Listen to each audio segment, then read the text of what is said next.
You're watching ChillyBoy Productions. I'm Larry ChillyBoy Chilson, and this is my ranking of every character in The Wheel of Time Season 3. Now, before we get into this ranking, make sure to go ahead and click that subscribe button down below so that you can chill with me on each and every one of my latest videos. So we have come to the conclusion of yet another season of The Wheel of Time. And if you've been along on this journey with me since season 1, you'll know I love to do a character ranking after each season. Honestly, I was doing it with Game of Thrones, with me and Tyler. I've done it with House of the Dragon. After those seasons, I've even ranked the dragons in House of the Dragon. I like to talk about the characters and how I'm feeling about them in these big, epic fantasy landscapes. In this season, we added a lot of characters that had significant roles to play, or at least had some sort of significance. So I'm going through 34 characters in my ranking, which is a huge increase from both my season 1 and season 2 ranking. Now, unfortunately, not every character is going to show up here. A lot of the minor characters who just kind of like pop up and leave or don't have a big part to play in the cast, or sometimes characters that aren't really named, they're just kind of there and shown. They're not included here. The hardest ones to leave off ended up being Matt's sisters, mostly because I could not remember them even getting named in the season, but they were lovely and actually played a bigger role than a lot of the characters that did get included. So there you go. But just a disclaimer, this is only my ranking. This is completely subjective. It's based on which characters resonated with me the most this season, not necessarily the best characters or the worst characters, just how I interpreted them. And it's completely and totally arbitrary. So make sure you leave your own ranking in the comment section down below so we can have some fun civil discussion. So without further ado, let's jump in because we got a lot of characters to get through. Coming in at number 34, aka Dead Last, I have Amon Valda. Yes, child Valda, gone, dead. Thank you, Jesus. I have hated this man with my whole soul since season 1, and his death is maybe the most satisfying death in the entire series thus far. Rena, you now have a little bit of competition, girl. Huge props to the actor, though, who was amazing in this role. He had a presence, but the demonic Pepe Le Pew is finally out of our hair, and we can move on from that stench. Coming in at number 33, I have Patton Fane. So the only reason Fane is above Valda here is because he very last minute is forced into doing something halfway decent that helps our characters. Otherwise, I cannot stand Pat on Vane, and I cannot wait for him to die. Like every single season, he squirms his way out, and I'm just begging for his end. He's an annoying character. I can't stand him. Somebody stop the whistle for good. So coming in at number 32, I have Elida. Now I love Miss Shore, the actress who plays Elida. Amazing, and she absolutely killed it in this role. Costumes on point. And to be honest, for a good 2/3 of this season, I actually thought Elida was going to be much higher on my ranking as a character I just love to hate. This delicious villain who's well written, beautifully acted. But honestly, she's a bigot. But the needlessly cruel action in that season finale just plummeted her. She's pretty much irredeemable in my eyes at this point. She's playing the political game well, but she's playing the long game terribly. Just the worst. Elida is like the worst out here. Nothing could make me ever like you again, ma'am. And that's why you're all the way down here at number 32. Coming in at number 31, I have Melindra. Now, she's a character we just didn't get enough time with. I enjoyed her connection with Lan, but it was kind of my least interesting storyline of season 3. I really enjoyed her death. She gave us our first glimpse at a dark friend turning back to the good and defying their dark oaths, which I'm grateful for. However, she was kind of just there most of the season. Coming in at number 30, I have Samael, easily the least interesting of the Forsaken to me. His biggest contribution to season 3 was giving us one of the most gnarly yet awesome deaths in the season, getting to see him kind of spider web hung by his own entrails. Otherwise, not really gonna miss you, Samael. At 29, I have Galad and Gawain Trakand. Yes, the beautiful Trakand brothers, and they sure were pretty, weren't they? That's pretty much their defining feature that puts them above the rest of the people on this list. Because, like a lot of the characters in this area, they didn't really do anything, did they? They gave us a fun fight, they gave us that shirtless sparring session, and they served face. Now, if only the younger brother had turned out to be a little gay boy, like I had suspected he was, maybe they could have worked their way up higher. But as it stands, pretty can only do you so much here. Coming in at number 28, I have Melaine, one half of our wise one duo of the season. She was easily my least favorite of that duo. Her personality was just kind of for the most part. She never really vibed. She never opened up or gave any kind of warmth. She was kind of the nag, the stern one, the not fun one of the duo. Listen up, girl. At 27, I have Ruar. I liked his personality. He seemed like a lot of fun. He was very warm and open. I love that he chose to bury those people of the leaf for Egwene when she requested it, basically. I also love that he was championing Ran right from the get-go. And even when Ran did something he thought was questionable in telling the Aiel their history, he fully was on Team Rand. So thank you, Ruark. I hope you continue to stay as a nice, steadfast rock next to Rand's side. At number 26, I have Robin. Now, I really want to see more of Robin as an actual Forsaken because basically he gets this high up on the list as Sir Gabriel. I actually really liked him as Sir Gabriel to start. I thought I was going to really enjoy this character. And what I loved most of all was actually seeing his manipulation in real time as we saw everybody try to piece together who he was, not really know, and then suddenly it all clicks. But his little back and forth with Mogideon and Lanfear, his little double crossing was fun as well. I just am looking forward to actually getting to see him in action. At 25, I have Dane Bornhold. Ugh, this old drunkard. So, for as much as he gets on my nerves, I still think there's a good core in here. He was the tempered version of Valda in most cases. He really cautioned and tried to push for peace to an extent. That's why he's down low on the list, because he still had a pretty easy breaking point where he allowed atrocities to happen, where he just let his morals go. Even when he does something good for the Two Rivers, part of me is like, I feel like Pat on Fane really pushed for them to go up there. I don't know what caused his big 180. And then he manipulates a deal that he turned down to bring Perrin in. So really, for every decent trait Dane showed in season 3, he showed equally as horrible of trait in the next scene. That's 24. I have Queen Morghese Trakand. Now, I almost didn't include her because she literally is only in one episode, and usually I feel like they have to be in at least two to be on this end of ranking.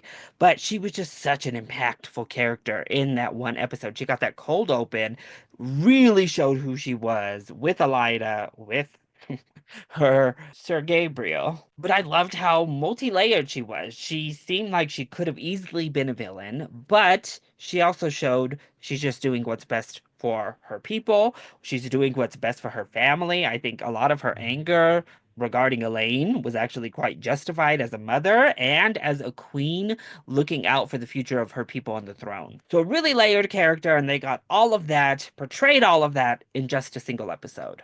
At number 23, I have Bear. Easily my favorite of the wise ones that we met. She was really warm. She gave off that more motherly figure, but then she threw down with one power and would read to filth when somebody would step out of line. We didn't get to know all that much about her otherwise, but I really enjoyed her presence and the energy she brought to the season. At number 21, I have Varen. So Varen is one of those characters that really had to slide down the rank in season three after season two. I loved her in her introduction. I've loved her so far. But season three, they really made us question Varen a little bit more than I would have liked. Honestly, we don't know still what she could be. I don't think she's a dark friend, but they kind of left that up in the air. However, they didn't really let us have it with that type of mystery all season. Otherwise, Varen fell into one of the dumbest traps by chasing after those red Aja. She's the one who brought it to Suan, which once again may bring up questions about her because she fell for that very clear trap and brought it to Suan. Hopefully, we get more with Varen moving forward because this season, I just don't think they utilized her all that well. At number 21, I have Tom Marilyn. I'm very happy that Tom is back. He's just this really charismatic character with great writing and great acting to bring him to life. I love that he's basically like this all-knowing. He's been around the world, he's gathered knowledge, and he retains that knowledge. His job is to know things. And know things he does. Plus, I love that he's the one that told Elaine, like, there is no Sir Gabriel girl. And I'm really intrigued about his past with Elaine and Queen Morgaze. I commend you for trying to sacrifice yourself again, but I'm glad it didn't work, Tom, because I really enjoy the character. And let's not make him just disappear if we get a fourth season, please. At number 20, I have Liana Sharif. Oh, Liana. What I loved most about her this season was just how ride or die for Suan she was. And honestly, she had the right idea all season long. She had Elida's number. She knew what she was up to. She never trusted her. And she was giving Suan great advice. Literally, the entire season. She was not fooled and had her eyes on the prize. Unfortunately, she had to go down with Suan in the final episode. I hope she didn't get stilled as well. We didn't see that. We saw her just kind of get like trapped or shielded because she was once again ready to throw down for her queen. Plus, she also had one of the like top three most brutal kills of the season when she just literally used her staff to bash one of the Black Aja's heads in. Insanity. And I still love that read about following the rats down to the red quarters. Coming in at number 19, I have Bane and Chiad. Yes, there are a couple of slots on here where I just inserted two characters because I'm pretty sure every single scene we see of the two characters are with each other. And that's with the Tracond brothers and now our Aiel sisters who were out here in the Two Rivers. I just love Bane and Chiad. I love how horny they are. I love them with this maiden's kiss. I think they are fun. They are badass. And we really get to see their heart and connection to Loyal this season, as well as Perrin, but really with Loyal. I basically just love everything about them. They are a nice relief to the story. At number 18, I have Avienda, my OG IO queen. Like Varen, she took a bit of a tumble in my personal ranking this season. I adored Avienda last season. And this time around, she was just kind of mean. For the majority of the season. We didn't get too many like of those badass moments with her. We got that fight with Lan, which was cool. And then she was forced to give up the spears to become a wise one. And it's a great scene, and it was cool that she went into Ruidion, but then we don't really get a good fallout from that. She just accepts it and moves on. Even after she sees the tattoos, after she's been getting all this evidence, she still is not really like on board with Rand. I understand it pretty much up until Ruidion. I liked that about her character, that she was like, nah, Rand. But after Ruidion, it basically took him literally calling them Oathbreakers and breaking open the sky for it to actually sink in on her, I think. So in a lot of ways, unfortunately, I think Avienda's character took a little bit of a step back for me personally, but I'm interested to see now that she is a wise one, now that I think it's pretty undeniable, and she has to accept Rand, where does she go? Number 17, I have Maxim. Now I know.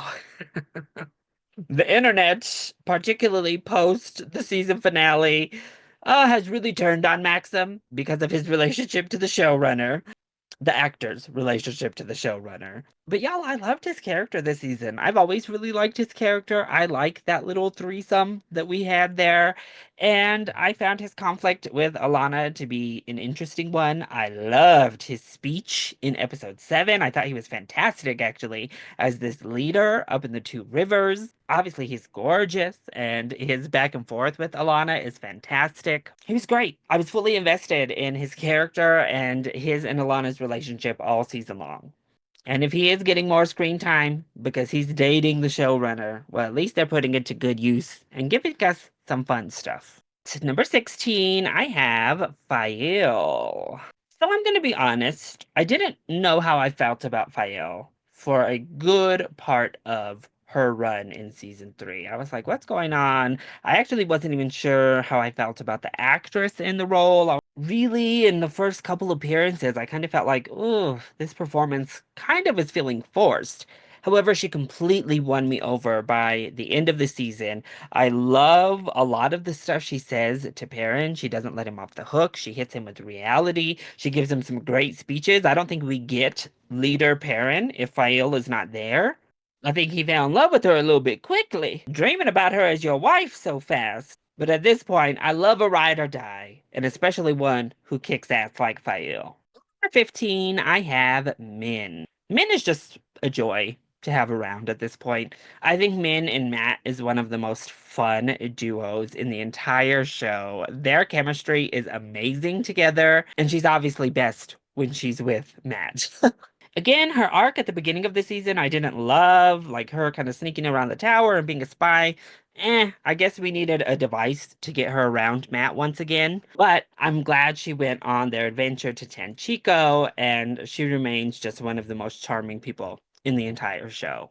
At number 14, we have the strongest jaw in all of What? Miss Leandrin. Leandrin continues to be one of the most complex and layered villains of the show and really on television in recent times. I love the backstory that we have for Leandrin in season 3. Once again, it adds a lot of depth and understanding to why she is a dark friend, a black Aja that she is. But ultimately, she continues to make all the worst choices possible.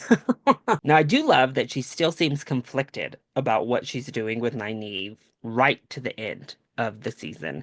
And I don't know how I feel about her trying to be a Forsaken. Girl, you're going to get yourself killed playing those games. And it seemed like a lot of the season she actually took a bit of a back seat. That's why she's not able to break up even into my top 10, even with that good backstory. But this is the type of villain you just love to hate. And one you still kind of empathize and understand, even if you pretty much never agree with the choices they make.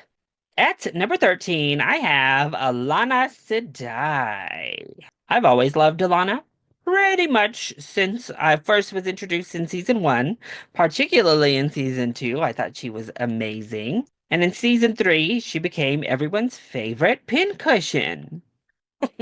When I say Alana has more lives than a cat, she survived more arrows than all of the characters in The Lord of the Rings combined in season 3. Not only that, she was taking ballistas that took down dragons in Game of Thrones. Alana, you are a real one. You are a tough beast. I love her. The one thing that knocked her down just a touch this season for me was I don't love how she handled Maxim and their relationship. I think he said some hurtful things to her, blamed Ivan's death on her. But I also don't love how she threw it back at him and was cutting him off and really distant. And I thought she handled that poorly overall. But I think it also was a learning curve for the two of them. So again, I really enjoyed where their relationship went this season. And Alana, you continue to be a queen in my eyes. Ooh, all right, coming in at number 12, I have Rand al'Thor. Oh, I'm sorry. I'm sorry. We come to this every year. And yeah, this is the third season. Rand is decidedly my least favorite of our main characters. And I always have Rand fans in the comments. And I interact with some Rand fans on social media like Twitter. I love Josha. I think he was spectacular this season, easily the best acting because it was the best material he's been given to date. And I do think this is Rand's best season to date. He was fleshed out, he was given a lot more complexities. Obviously, going through Ruidian, you got to understand at least his history better. Ugh.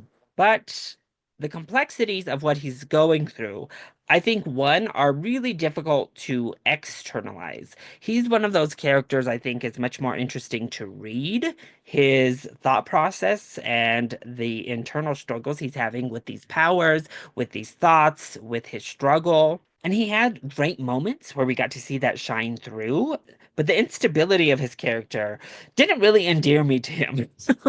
The moments of lashing out at Egwene or at whoever else still just come across as ugh overall for me. And he's just not a character that I'm able to connect with. Somebody maybe I can empathize with and I can understand better. Someone that I appreciate his character in this story. But you never know. If we get a season four, maybe Rand will change my mind. But once again, he's down here at number 12.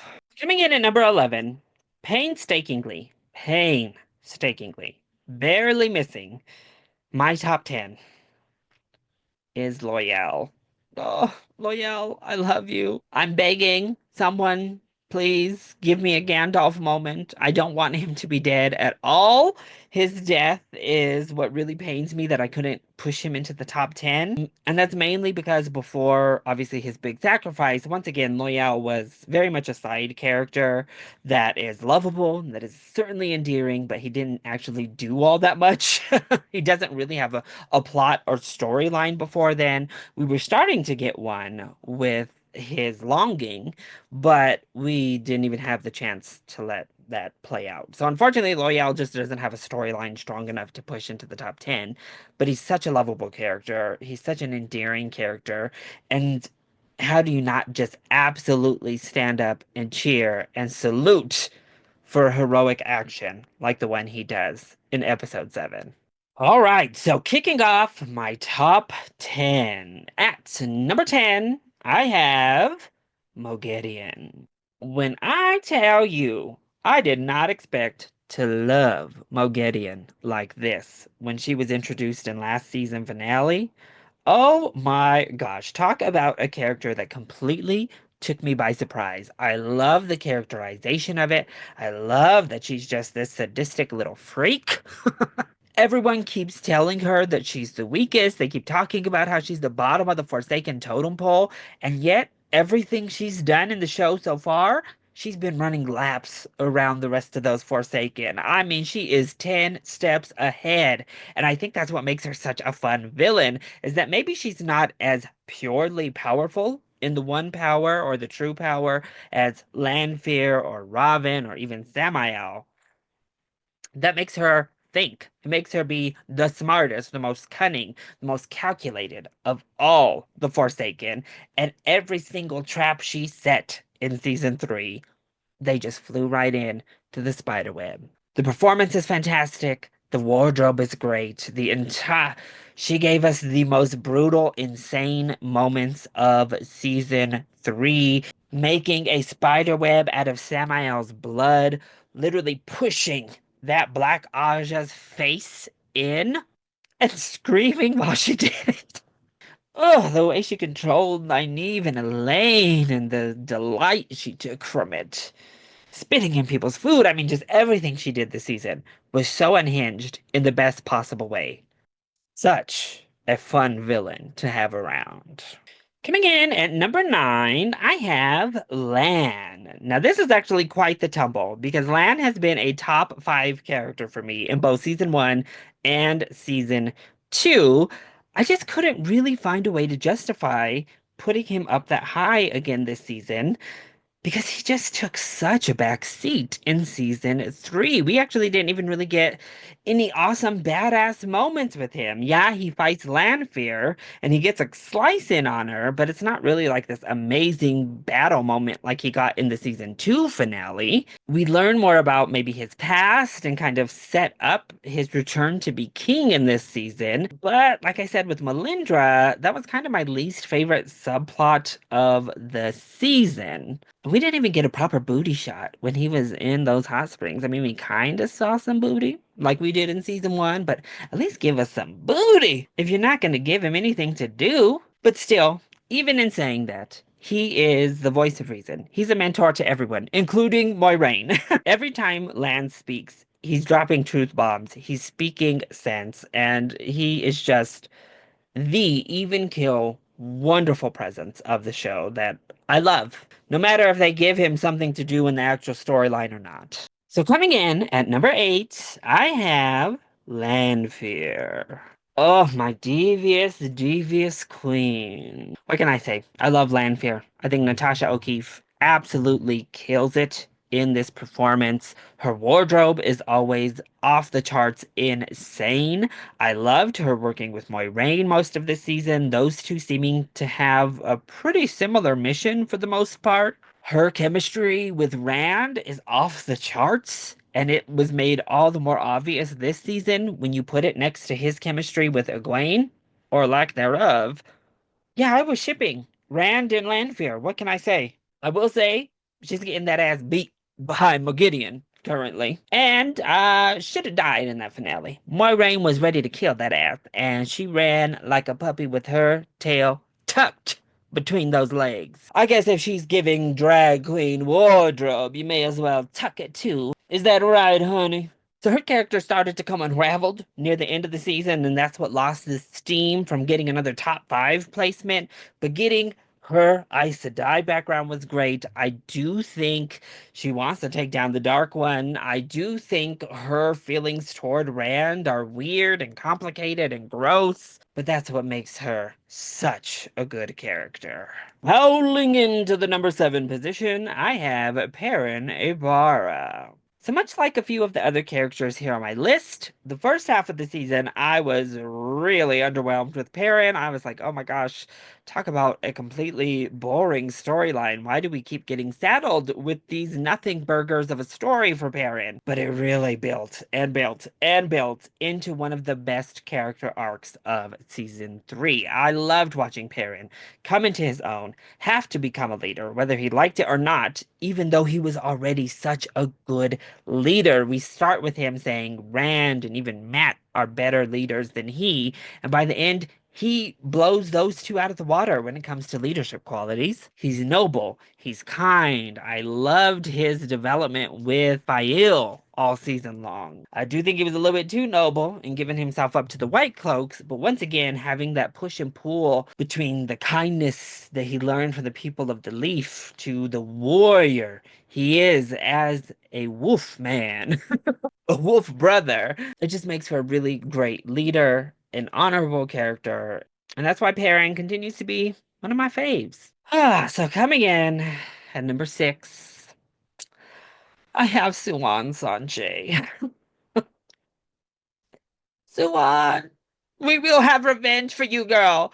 Moraine, if you don't get to that White Tower and burn it to the ground with Elida sitting right there in it, Swan, you did deserve so much better. What an insane, horrific ending to this beautiful character. Moiraine and Siwan's back and forth relationship was one of my favorite storylines of season 3, even if it was a very much back burner storyline of season 3. It was one of my favorite storylines ever since Siwan has been introduced to the show, honestly. I've loved their relationship. And all of these beautiful complexities it introduced for both of these women in season 3 just exalted it even more. She had obviously some really badass moments this season. I loved seeing her interaction with Matt this season. I love her with Varen, with the girls, sending them on their mission. Her even giving some like great advice with Gwen, Nynaeve, and Elaine. And honestly, that dream sequence between her and Moiraine is one of my favorite sequences in the entire season. The only thing that kept Suwan from getting a top five spot this season is that she just played the game so poorly. Unfortunately, she made the wrong decision almost every chance she got in season three. She didn't listen to Lyanna, which was a big mistake from her from the jump, and ultimately what kind of cost her her seat. Shouldn't have cost her her life, but it did cost her her seat because she wasn't playing the politics correctly. Sophie gave maybe the best performance in season three, and that final speech is going to go down in Wheel of Time history. R.I.P. to our queen, the Amerlin seat, now and forever in my heart. So coming in at number five, I have Egwene. Now, Egwene actually was my number one character for season two. Season three, I still love Egwene. I was fully team Egwene in this Rand versus Egwene couples quarrel. Rand, sir, sit down in that one. I know some people think, oh, she leaves him behind for every power moment she gets. Look, he said he respected her for it, and so do I. I love that she's learning to dream walk. I love that she's defiant. And I also love that it bit her in the ass, running in there, doing it on her own, time and time again. Lamfair got that ass. And I think that was great. She continues to be powerful. She continues to be defiant. I love that she really had time to work through some of her stuff this season, even if I wish it would have been more of a legitimate internal struggle she was having instead of Lanfear's manipulation, but still she was able to overcome all of it by the finale. I really do like this kind of Anakin Padme vibe we're getting between her and Rand by the end of the season. Just hope she doesn't have the same path after that Padme had.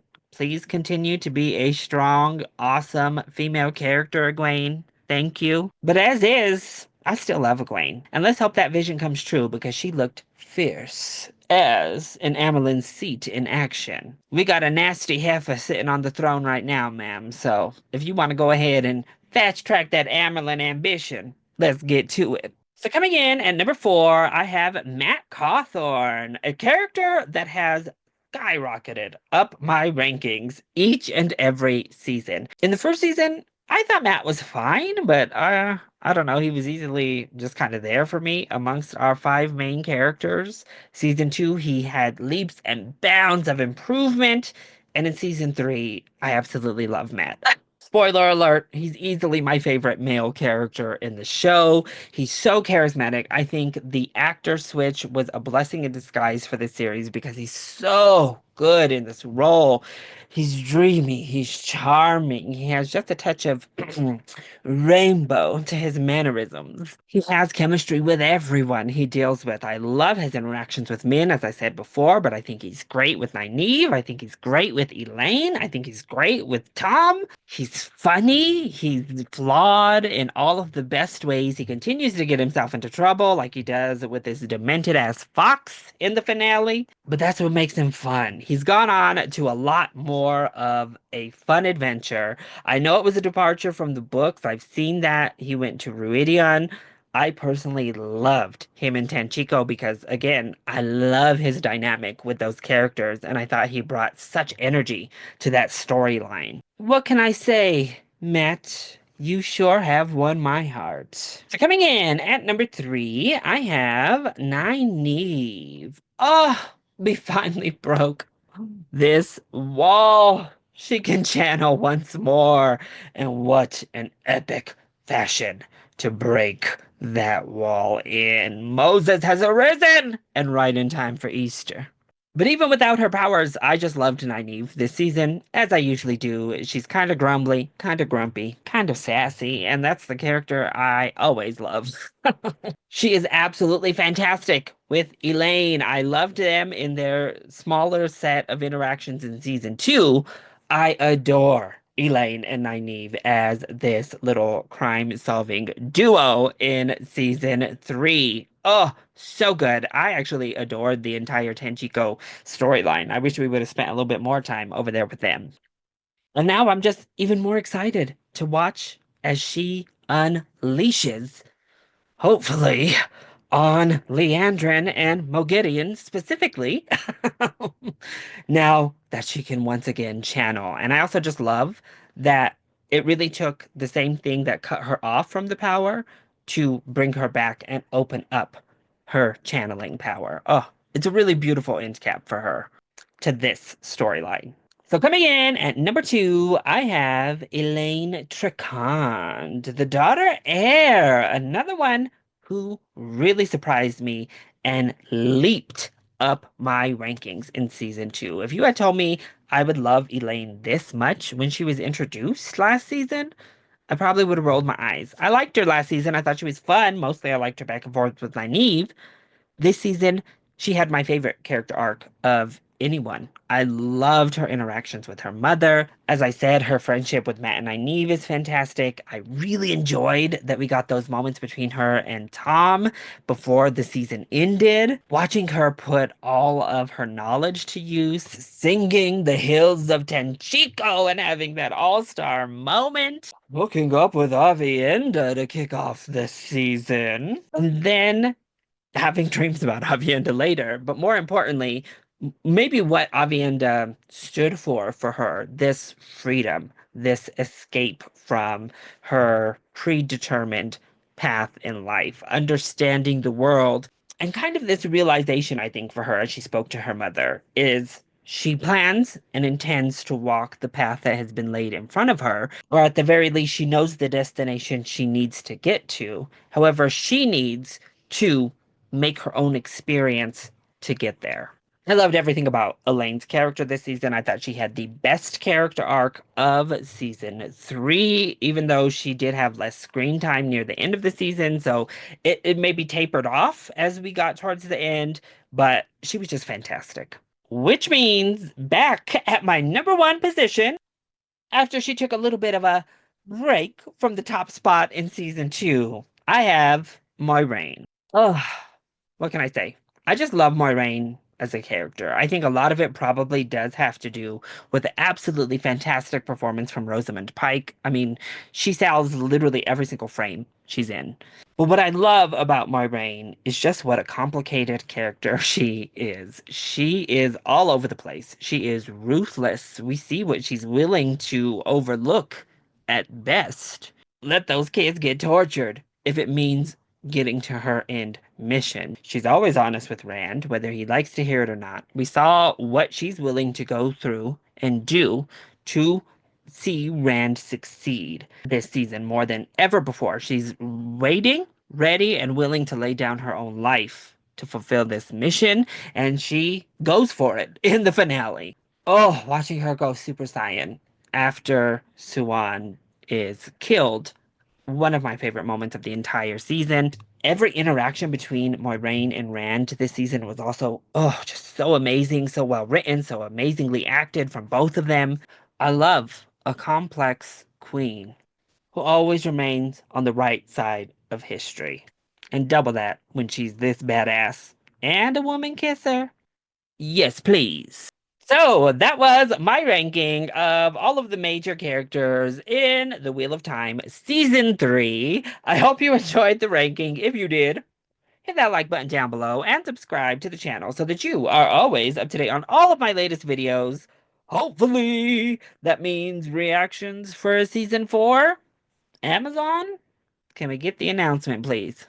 But most importantly, I want to see your rankings. How would you rank the characters in season 3 of The Wheel of Time?